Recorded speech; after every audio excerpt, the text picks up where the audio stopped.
She's a dancer. She has a nice body. Enyimba zabantu zebamanyi. Auntie. Ne wali okaba yaya nenda buli omu. Mbalaba. Hey! Abazisosa. Abazisosa. Second session we had community yali kozima kulu. Nyonga mwogedde Luganda tagenda kitegera. Tadde nnyo wasajja nga ali Canada. Wabamba ndango omusajja ali Canada. Why? Bakusete tadda mukwogera abasajja ba Canada wano. Kamada yabanodde. No.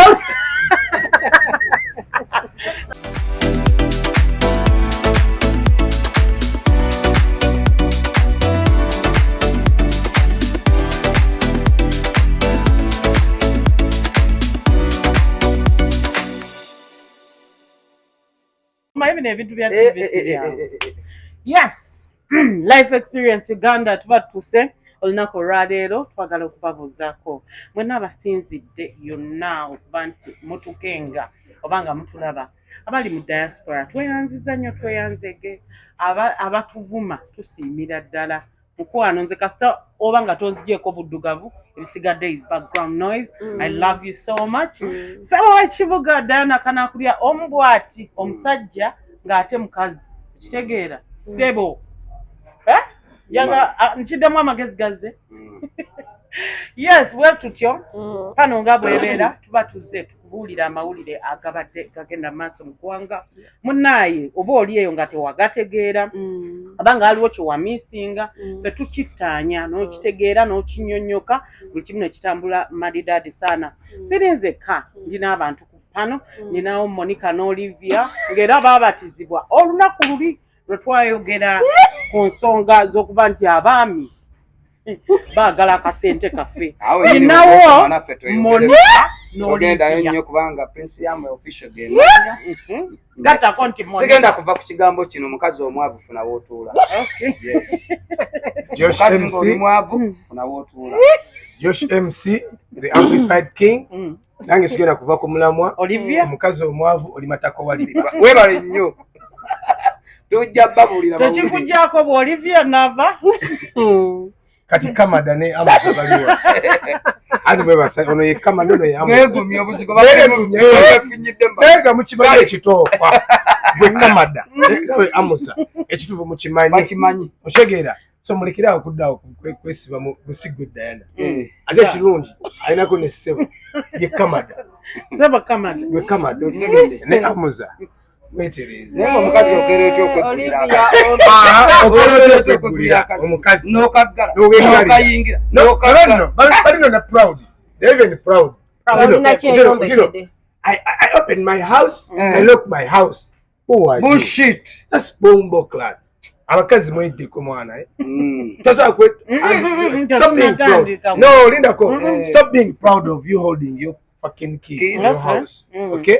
And you come tomorrow ngamba munno nze simanyi neggulira neggalira simanyi neggalira omwanange yanjule omwanange wetadde empale yange wengisanga simanyi wetadde akaleega kange wekasanga bomba klati yose bawe nava bannange tubaniriza nnyo ku Life Experience Uganda amanya n'eddoboozi nze Asha nava namate mwasibye mutya bassebo ne bannyabo baneemwe bali okutulaba ate nga nyongera okubajjukiza tukweraano kusiba back ekifo ekiri ku Sama Road ate nga ku Monday batunda pizza buy one get one ate nga munanga ateekamu omusimbi ye mukulu Ranks Auto ng'asangibwa wali Nakawa Jambo Bond ayina emmotoka ezakabye ezitunula nga nze eddakiika zino jakugoba abaguzi leero jjudde mu morogazi guno omwaka simanyi oba ngumalako abantu banfitina olaba wampa BMW oli enkuba lwe yatonya nga tewajja ddugala nnyo okusiŋŋana ate Ranks alina kyabategekedde bayinawe alina kyategekedde Team Life Experience. Very soon he's going to come here on the set. Byonna by'anaakola abali temuvimba omutima temunyiiga kubanga akola obulungi akola ki asiimibwa so omuntu naye naali eyo gwe ng'onoovimbamu it's up to you fete twagala kumanya. Yes. Mfunye n'omugagga omupya Mama Kisoto. Yeah, Mama. Tino nkulu Mama Kisoto. Olira museereza. Mama Kisoto. Nemuwomya. Ate waliwo omuntu akubuza ekintu. Bowling. Soko lindeko. Soko leke batula bati. Mama agambye ki? Ebiri byekugambye tino tulina okuteeka adi. Ebintu bino Mama Kisoto tubijanja wassemu. Tutekewo ekitanda nga zizamufana bwe yakireese. Owai. Bowling. Okay, bwetutyo tuddeyo ku mulamwa gwaffe. Bakozesa hani mubisi. Tuddeyo ku mulamwa gwaffe Mama Kisoto essaawa yonna agenda kuba yegatta ku kubamu kubagagga baffe ku platform. Ate atuwadde vibe. Thank you so much for coming Mama. May God bless you. Bwentyo nziruse mawulire agabaddeyo ku weekend. Mukulikeeyo mukulikireyo ddala. Monica tula bulungi. Tula bulungi. Okay. Tula bulungi. Anti Monica ambuzabuza ina ngeri gyatuddemu spice. Ojegera. Ugeze mu weekend. Okay. Jokes aside. So tuli mukola omuzanyo okola mu kuzanya. Don't take life serious. You'll end up abaana balina akantu ke batandise okwogera ngo always serious alone. Mama is serious alone. Okay. You'll drown. Okay, twagala okuyozayoza president wa Uganda. Ngena encha olunaku lw'enkya tugenda kuba ali Kololo ng'omukulu alayira. Naye nga buli omu gy'ali kambabbireko. Surprise wagitegedde. Soko tuliremu. Surprise omukulu Mama Namyala eri gye nalaga. Manyi twafuka baluganda ne bagala kwa second floor ne tufuludi. Era kubanga bagambye nti bana mu second floor. Ngeri gyafuka ku buli gyafukira abantu wansi. Nano wansi giri dashonga jimala ku. Tugende. Mama Namyalo yatugambye nti ku ssaawa leero ssaawa 2 drones wagenda bayo drones waggulu awo nga zigaba flyers.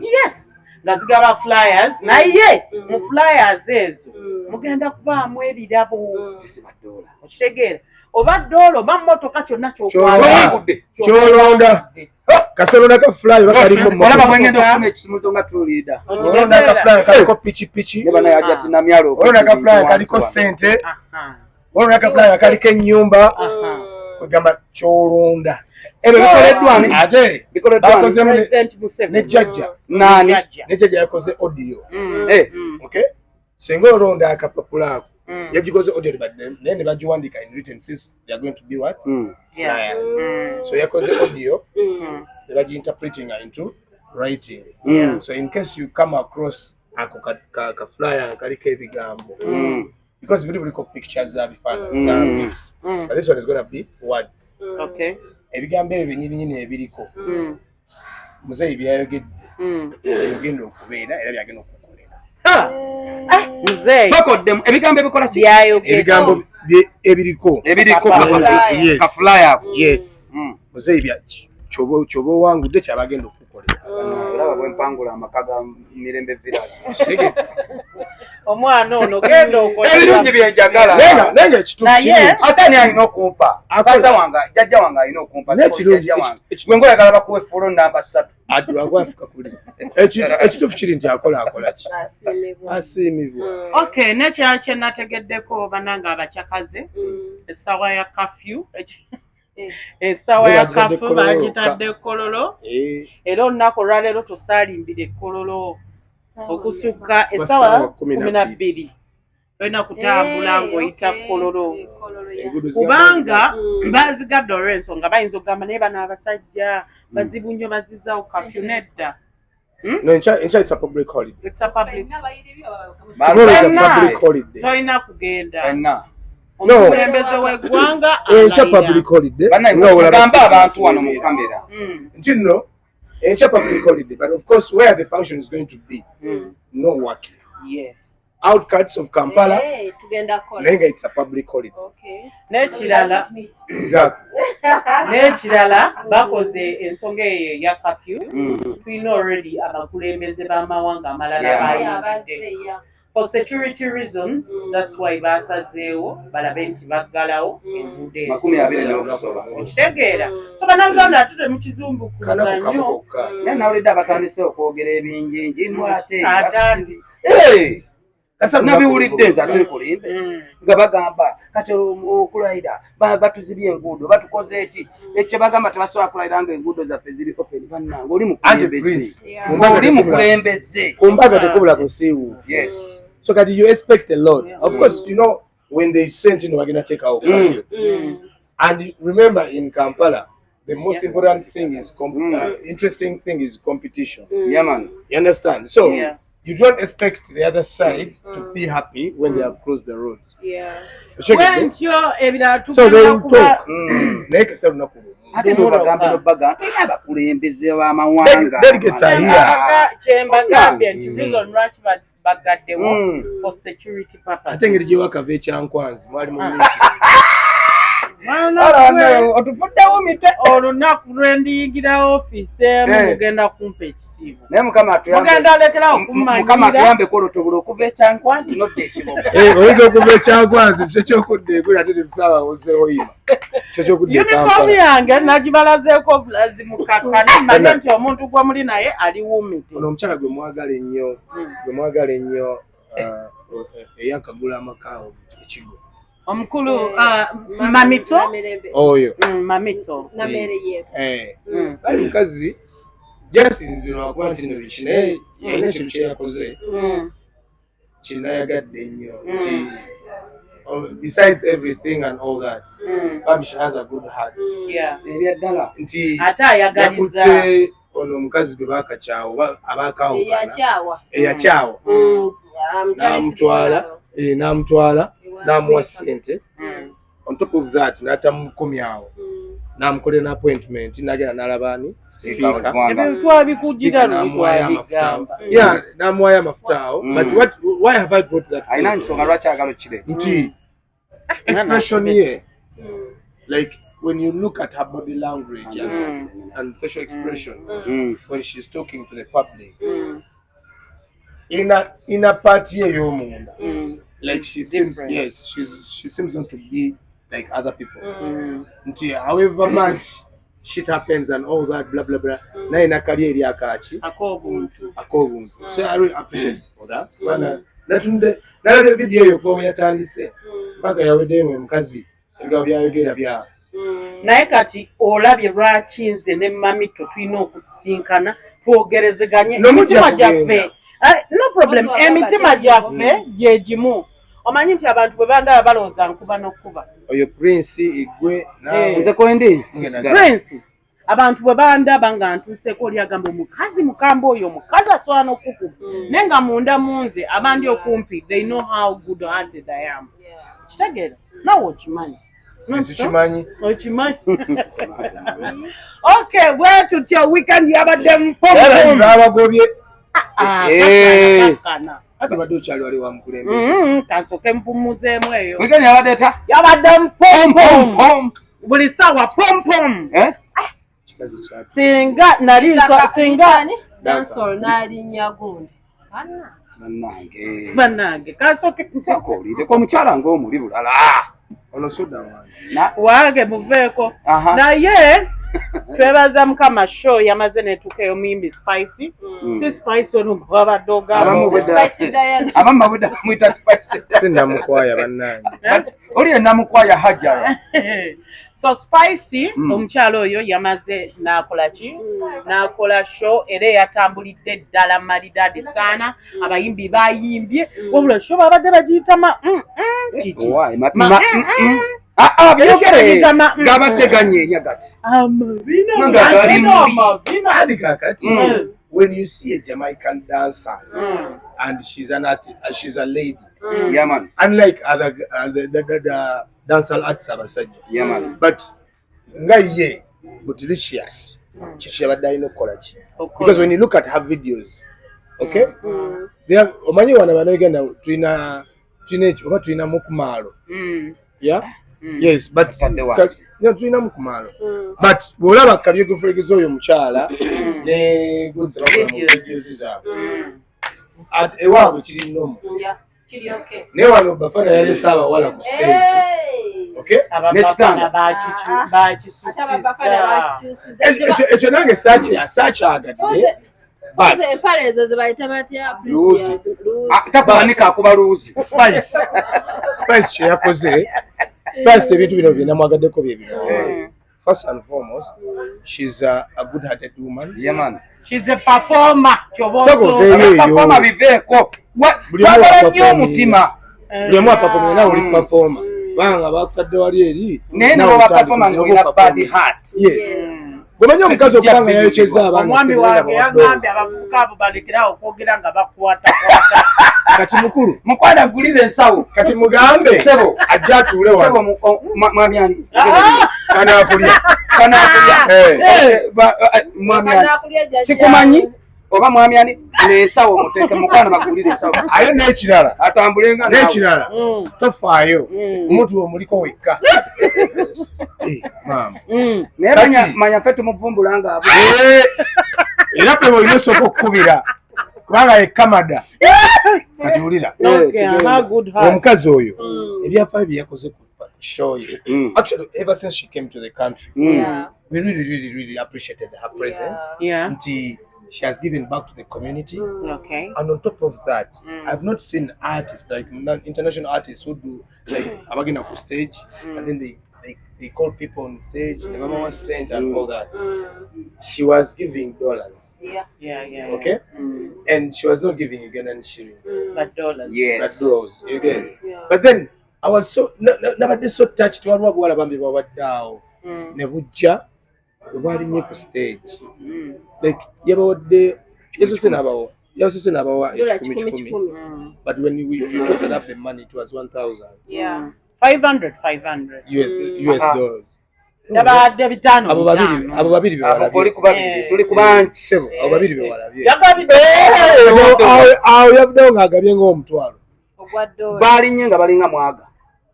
Buli eyalinnye 10. yavuddeyo awo ng'agabyewo omutwalo. Naye mulindeemu awo. Mbadde njaga yaggolwako okunywa kange. Omanyi nti bw'ogaba ofuna. Naye waliwo omuyaaye. Kyankoze leero. Ani? Inshallah. Kale tugende mu maaso. Ani? Owabbulu. Olivia. Kamada buzibu ki? Tugende mu maaso. So, Spice, abayimbi baffe bane mulabire ku bantu ng'abo. Oshegedde nti nno. Era ne Spice wawano yali. Ne Spice dano wawano. Foundation she has. No, aina foundation, yeah. Yes. Ate buli yidi agabira abantu ebintu. That's so cool. That's so cool. But Spice, dancehall queen, the Jamaican. Yankoze bubi. Nnyo. Chichi. Actually, I got disappointed. What Chichi? At first, I was mesmerized. At the end of it, I got disappointed. How can you not recognize Swagger Mama? Yamulabye. Yes. Temwalabye ku stage. Temwalabye nga bwe yakoze Cindy. You understand?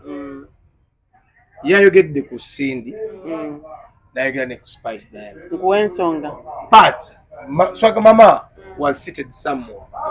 Oshegedde? Mu bakazi abasatu be tulina e Uganda abayimbi Swagger Mama yasooka. Oshegedde? So, but eventually she realized it. Okay? Sijja kumunenya nnyo, but abantu nabo benyini abamu exactly. Exactly. What you did was not right. Because tomorrow you're going to need Shiba Kalungi. And when you put Shiba Kalungi on your poster, just know the turn up. But Mani Kumbaga tekubulako musiiwufu. Everything went on well. Performance was the costumes were the hard dancers were on point. Unlike our Ugandan dancers, they were fake. Yeah, do you know why? Ekintu nga tokiriimu. You cannot be be yourself. Pretend to be Josh. Okay? If I'm Josh, I'm Josh. Bano abaana ekintu kye babadde bakola aba Jamaica. Okay? They are themselves. Yeah. They are not imitating anybody. You understand? But now ours wanted to imitate them. I never know now. But that's about Uganda. Yes. Inaweza kuwa ni wangu abayimbi abadansa be Uganda ababadde ku show waliwo akadde kakubya oluwuzi. Okay? Nana mwana n'oluwe. Because those girls of Jamaica were not criticized. Yeah. You understand? Ours were criticized. Why? Because of our culture and Exactly. everything. When they dress up, like Shiba was dressed and Sid was dressed. But they come up body soaking. Exactly.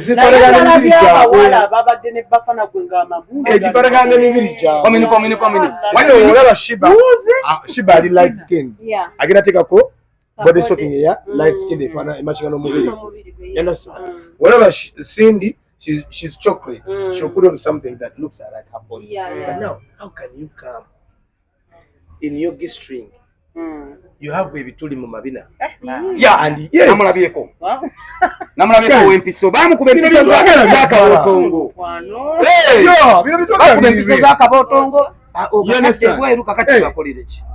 Era simanyi nti abadde awo bavudonga leero bafunye kukwana ebintu ebyo balina okwenoonyamu. Okay, twagala okwebaza Spicy for the good heart and for loving Ugandan girls. Thank you so much. N'ekirala kye njagala okwogerako. Emiyimbi gwe ndabye nga bamuwadde obudde. Stage kumpi yavudde ku ssaawa 8. Yakoze gold bazze ne bamugamba nti obudde buwedde. Yakoze gold 2. She stepped on stage ku ssaawa 5. Okay? N'avaako. N'akuba for 1 hour. N'akyusa. N'agenda n'akyusa. N'akomawo. So she came back ku ssaawa 6. Anti mpaka kuwulira bubi. Nga tewali atudde.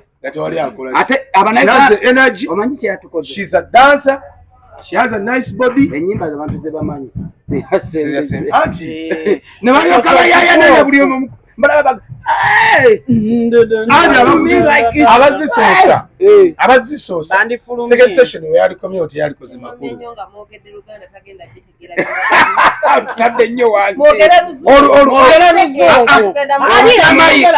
wagala Lujamaika n'oluzungu aluwulira lumuwomera nnyo. Okay, now Spice, what you did in Uganda, yeah, really appreciated your presence.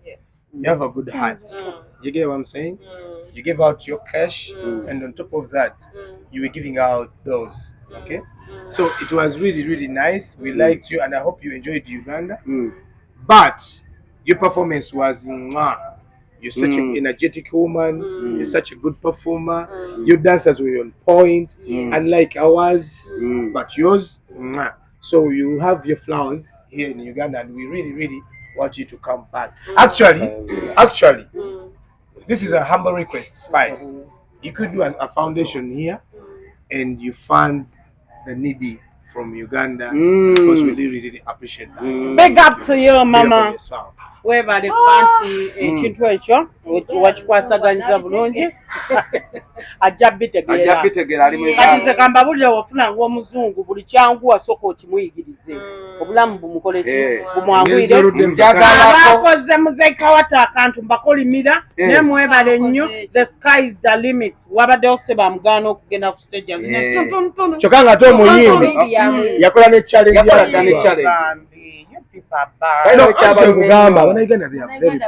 twagaliza birina emitima emibi tebyagaliza bannaye tobala tugenda kwekumira nnyo emabega. Mumanyi nti omwaka guno ngenda zaala omwana mu buzungu tonkwatako mu buzungu kikkirizibwa okubategeeza tekerezebwa okukola ki okubategeeza baby unveil pregnancy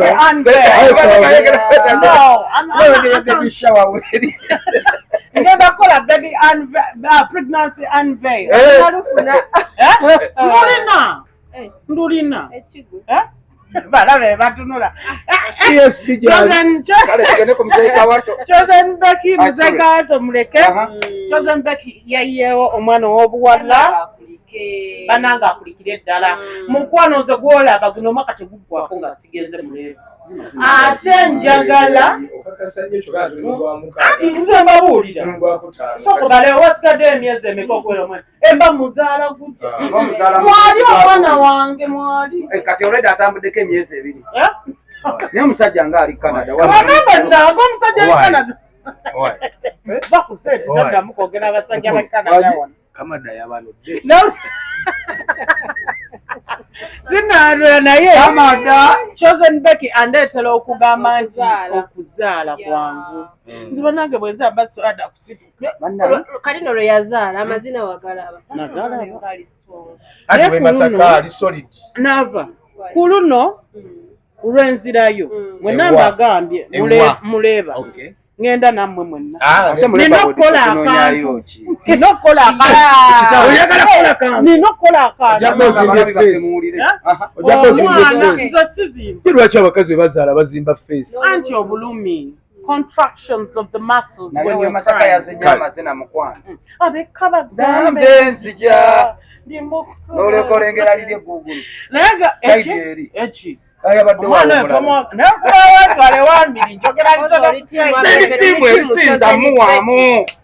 nenga kulikira ddala mami katusuubire essaawa yonna yagamba agenda kuzaala paka bwaliko wakati balume ebisigadde is background noise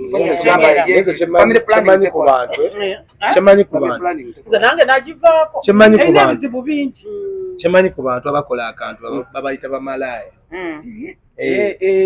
naye ngenda anti leero okuba ono ekya nodda kwoli kati ate gwe wakubya oli ate ani gwotegeeza banangira ddamu nze natulya lusaniya batugala twali emmere yabwe naye biru bagituwa bulungi bambi mujebali ate tetuli banaku nnyo bagambe amala muntu agenda n'akulaba nzogola nayika z'amataka tezimanyi muwendo amirino yasanyuka nangano kwamba naye mukoma wodi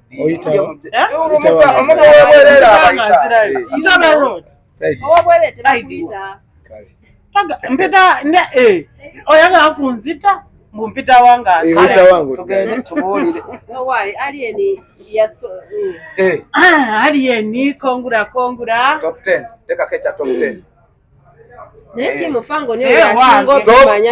ate baana mulekerayo ebintu bya dominant naye eggwanga temugenda tukaka kwagala bantu bemwagala okuba mbaagala lwapaka mukimanyi nze lwaki mamito tomwagala tetubaagala alinda kubatu ono kino kivuuka tekyagala mamito na papi nanti nedda it is my own opinion kalinafu opinion yaffe mwe temukkirizibwa temukkirizibwa oli top nedda oli top 10 top 10 ate nekirala twabadde tukyali mu lutalo luno olwabaddewo twagenza okuyingiza digutete alina tukiyunyako kati anyway naye oluzungu mulwogera dwo lujja dwogera nemufulumya ne ku nnyimba ye tetulina tulina olupya waliwo oluyimba olusinga olwokutambula wano kati oluli walona bagambye ate okusoma bagundi betweze tukira bonna baali waliwo balabakutegeeza mbu kati yongeze mu kibiina mulaba nange ensoma nze nyinabanyi ojjukira najja mu uniform waneno nemugamba mpaawa kutikira kwa mirundi emeka kwe tuze tulaba wano waliyo balabyeko kale mama flower mulakolagira mu kibiina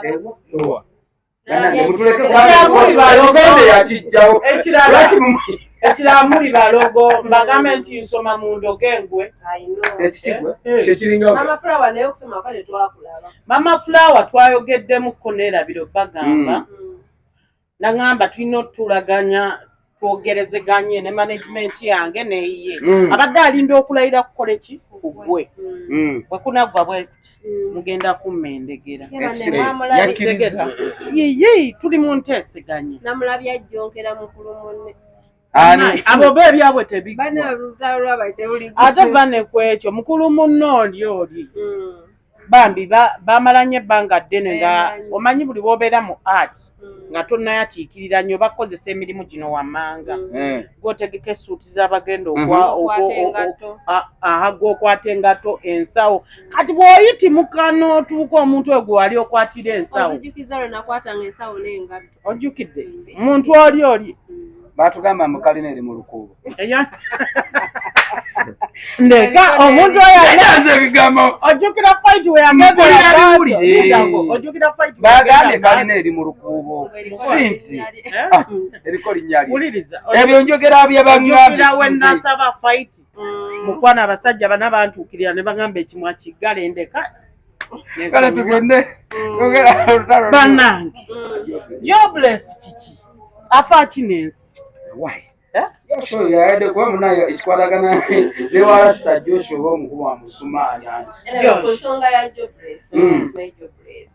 Jobless biliyoni wano taano wange mumugende empola nedda twagambye kibakyali bamwe bwe mwagala nga naffe mutugamba simanyi biki biki tujja boogerako omusajja wange Jobless tiktoker right yaman content creator ne Jobless abantu bano abasatu abo bantu abo tebasonyiwa Dana nkuweereza voice note yange oli kyali wange kale toli kyali wange kale nnyo tugeze oba oli mu nkambi yange lwaki okwata voice ate ogiwa press kitegeeza either oba mutabuzi oba wa lugambo kuba tulina sirikako ebintu ebimu bali abakulu n'abakulu babadde n'olutalo nga bo kati ate omukulu omu akuweereza voice note ate ogiweereza omukulu omu ate weetaddeko ombuno omusimanyi ngudde ku accident simanyi biki ayedda kikabiri avuddeyo nti yabadde fake mubankase obuzibu sente okulya mu lulime ne mu luzise abantu bano sometimes simanyi content creator twagala nnyo oba okola akantu oba erinnya kuba oyo gayi mujjukira ku ssaaga za mirembe nani n'ensambya yakwatanga voice note mirembe zamuweereza bw'aseka ku tiktok bannange bannakantu tugenda fiirwa emikwano gyaffe mukwano gwo waaba kyaliiwo oba muntu bane mubeereko n'emmizi temwagala nnyo mannya kuba mu bibiri ebyo ndabamu erinnya na ssente bane mubeereko n'emmizi you guys nze era Diana bwekwezanga voice note yange kale nga mbi walogamba nti nungi ne tugyeweereza ffenna which is okay ne waliwo embi nga mukwano wali ogirabyewa ngiziika okitegeera kiba kibi bayire siddamu kwesiga okitegeera so Jobless yeetereeza abantu bano basatu oba tugeze bebe musajja mukulu wa kitiibwa waba alina kyaggambyeko sirikako lwaki ate oweereza Gravity omutabula balina olwedde ensonga zaabwe ate lwaki gwe oyagala obyongerayo kuba oyagala content bwe buzibu tulina ba content creator twagala content naye ate bano mikwano gyanko bebe timu bebe edda waalinga akafo nga nkyasoma university bakayitanga stick out ewandegeya gye nasooka olabira omwana oyo nga yakakuba alumbezaaya Dennis Muganzi onjulira omanyi nasomako ne Muganzi Dennis abeera yali wa Kenzo Kenzo Dennis yafuluma eggwanga ngamba ali mu nsi ki toyatuukiriza nsi z'abantu abantu bavaano nga bakoze emisango gino gye mwakola ne George temwemanyi nti muli babbi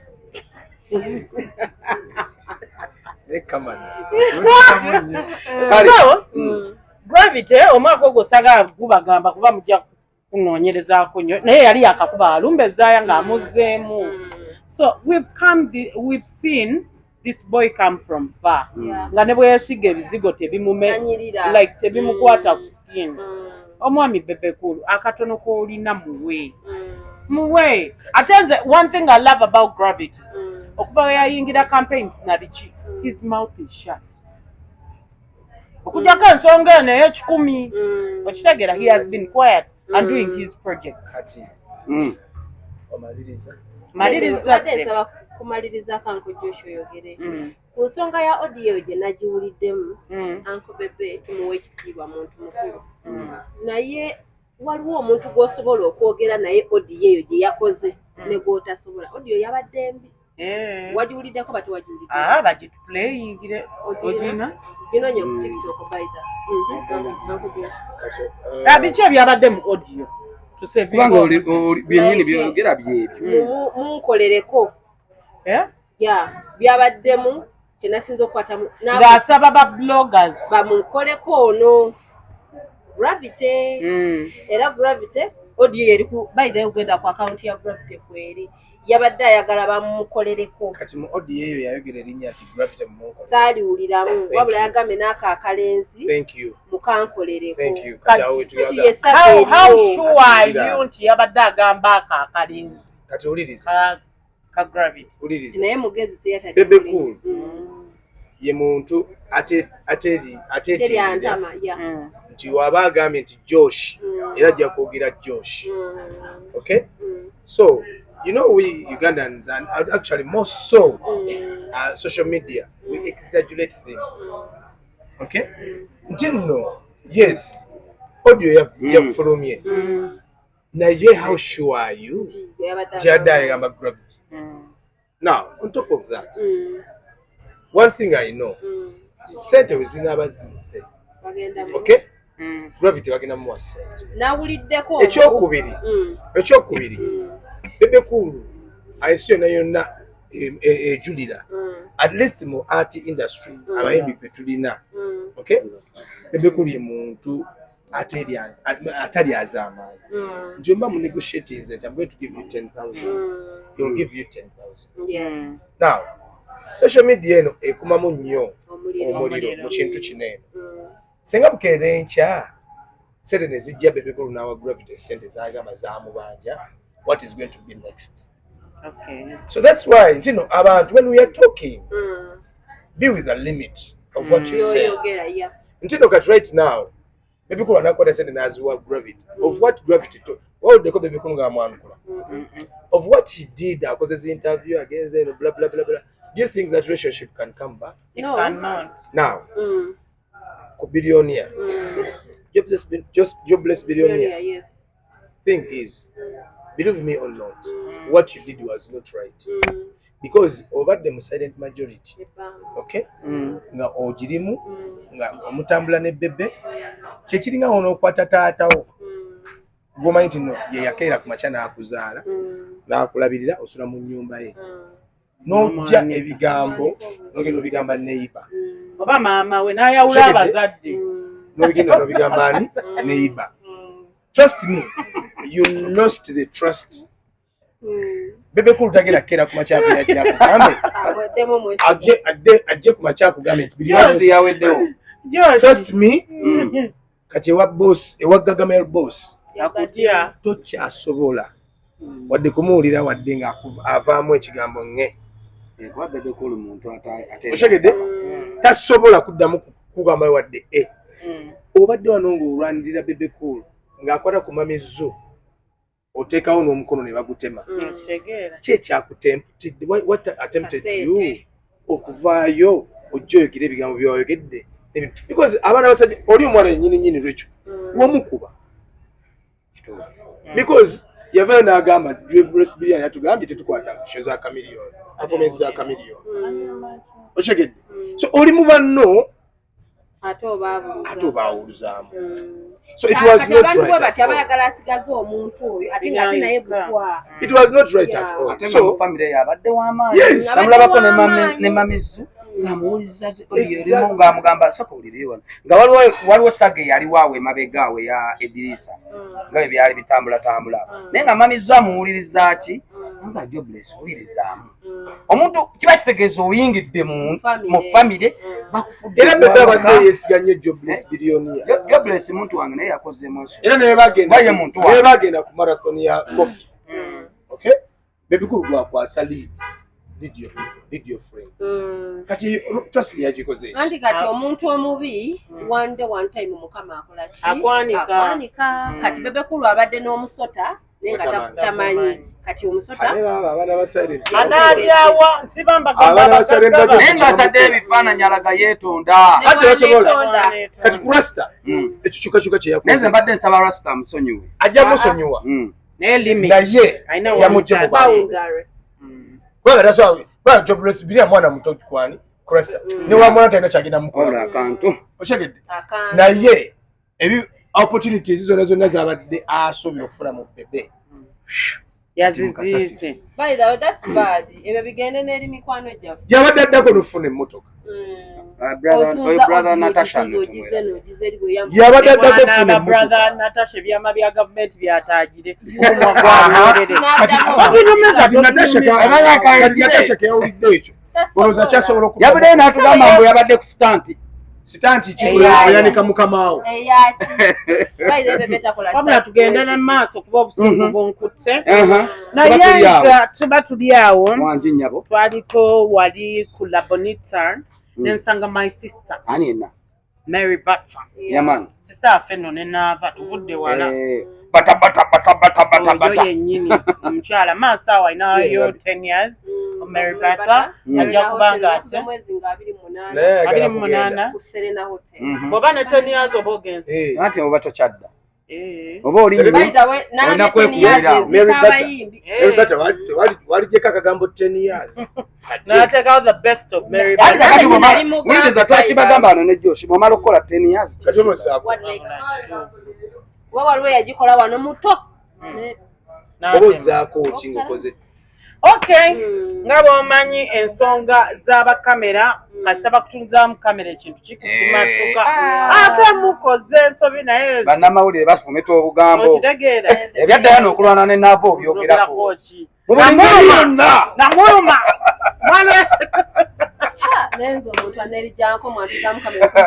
so mu interview eyo mwe twamubuuzizza ku mukyala Kemisera omanyi bambi amubeereddewo nga kyaliwe tamuvuddeemu kuva kusaga ez'oligayi eyamufere South Africa n'arwana nadda e Kampala lockdown ye yali naye kwegamba ate kyemwagaddeko bat oyo she didn't come out to say much omanyi we tubeera ne bawala bannaffe omuntu ebingi omuntu banava nakwogerako oba nakusuzaako baki a lot of words bata kyatakoze eki kyatakoze naye ate nebaza Mukama nti yakomyewo n'amawulire amalungi twaliko waneeno ojjukira omukyalo oyo yakolera live ng'asaba nekugamba nti ekkubo lyakutte eddungi Mukama mulungi nti yatudde mu ye era esaa yonna oba yafuuse omusumba Kemisera naye ate embeera I think bambi yamunyigiriza paka okutuuka awo era bwe yagenze adde eri Mukama asobole okubanga ensonga bingi byayise mbwolokoko oluŋŋamya abantu agenda badrivinga nga abajjawo abazzaawa nedda kiringa kati nga walagi gwe yali anyi akubuulira anyiwala era n'omuntu omu bamutunuzaamu kamera n'agamba ebikuba byakozesa bye bisinza omuwa obuzibu naye nga kyekituufu kati ebikuba ebyo agenda bibuulira ku bantu naye nga yabivaako batugambye waliwo abasumba abamu wano naye nga akuba enkoola naye kakati no teweeyibaala okubanga n'oli naye ajja kuba abuulira naye nga jasi kyekiriwo alina okubuulira naye ng'akyali ku bintu nga ESB tamuta ndi naye mpozi batugambye ali kakuutu ali kakuutu mbw ajjako e Kampala bw'amaliza musumba Kemisera n'ate oyo tali bulungi by the way okuva Haji we yamuta manyi tubeera mu relationship nga waliwo omuntu akutegeera kituufu bwakuta ovaako bantu bangi wano bavuddeko Kemi okuva we yava ewa Haji ate mukwano tontanga Haji yamuta lwakuvaako ate kyogere mukwano tontanga Oliver zebadde enteesa mboozi tugireke tuyinza otta omuntu n'avaako tugireke kongula musumba Kemi musumba wa abo wennyini ebyoma bijjaanina omukyalo oyo yali mu revival band ya Pastor Yiga nze mbadde nabyomukazi nedda mukwano goyogerako mu bikopo anti kakati menya endiga za pasita zonna ezaali endiga ze naye nga Ajjati Madiina abamuli okumpi mumugyeko kamera bannange tuswala Ajjati Madiina ali muyimbi w'amaanyi naye najja ku live ng'alina n'obujonjo tasenyezza kati olaba Asha olaba omukazi tomuwa importance nze saagala mwogerako olowooza ki muleseeyo bana ffe tumulaba tumuwa importance bannange tetulina bye tugenda muyamba bayimba mu bandi nga kweri bekolera kaki tetukyalina kyetumuyamba abeere mumutekengano ayita bwerere bayita bwerere azze kuli eri yenna atulekanira bamukolera emidaala gy'ennyaanya gimulemye kakati tumukolere tetolina kyogera abeere gyali ne bannayuganda bwe bavaayo ne bakuyamba mukwano sente zikoze tulage nti waliwo yalowooza agenda kukozesa naku abeera live baabeeranga mu motoka z'abizzaayo eziriko amannya nga batuula muli nga bakungu sente bazifuna baakolaki tetugenda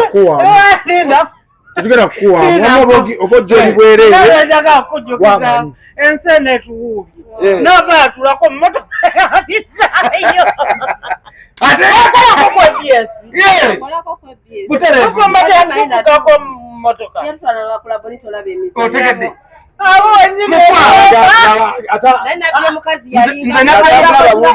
nze ajatimadina nagendako ku ABS eyo gyolaba amazima n'omubuuza yagaana otubuuza twali tuyitawo wetutwe twagaana yagaana omumanyi oyo oyo omumanyi oyo oyo omumanyi oyo yagaana omulogo nga yali yeeraga tugamba nti abaagala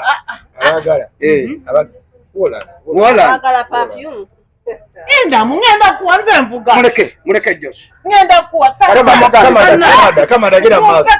kama dagenda maaso amma ensonga zaffe ez'olwaleero bwe zityo bwe zitambudde nowe Olivia ensonga zaffe zitambudde bwe zityo leero sigenda kuva ku sheeno nga tetwebaziza bagagga baffe abatuteekamu kasimbi wano wonyiriridde bayitawo silver ani anyirira wajja totunula bwoti kupiza za wano zinagalizo tusiza yali gye yali alya pizza sebo netumuza bweza waka langa ranks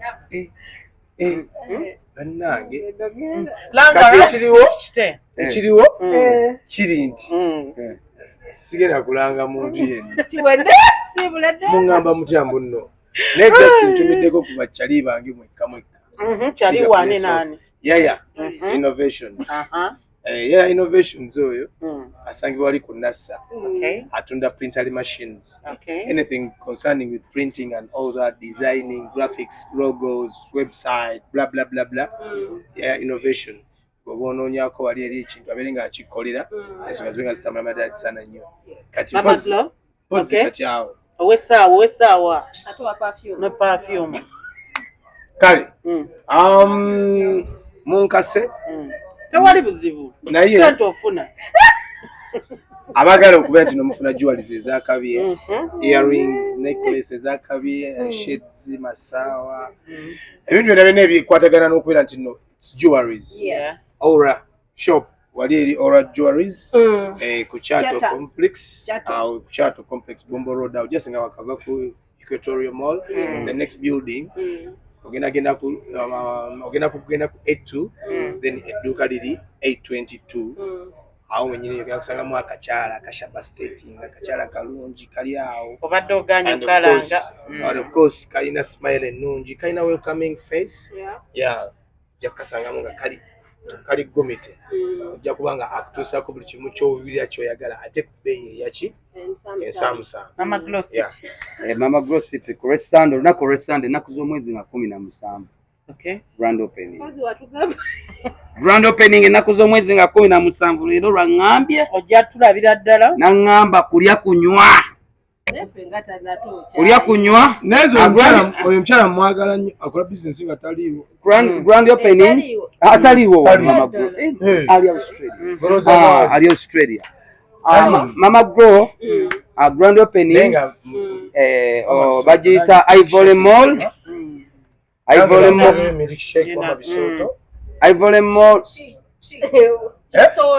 Mama Kisoto wakali wano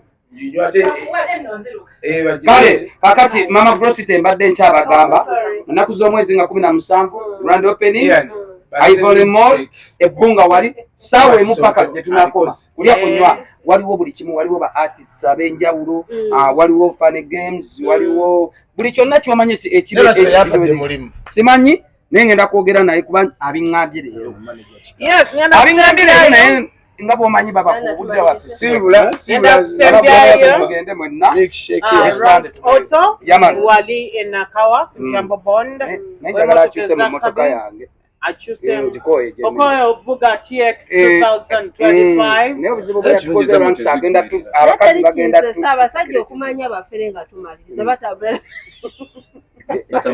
ebisumuluzo bya motoka obadde tokimanyi mukwano tebakufera buli omu ajja ebisumuluzo bya motoka kati ate mulimu motoka okulinnya mukwano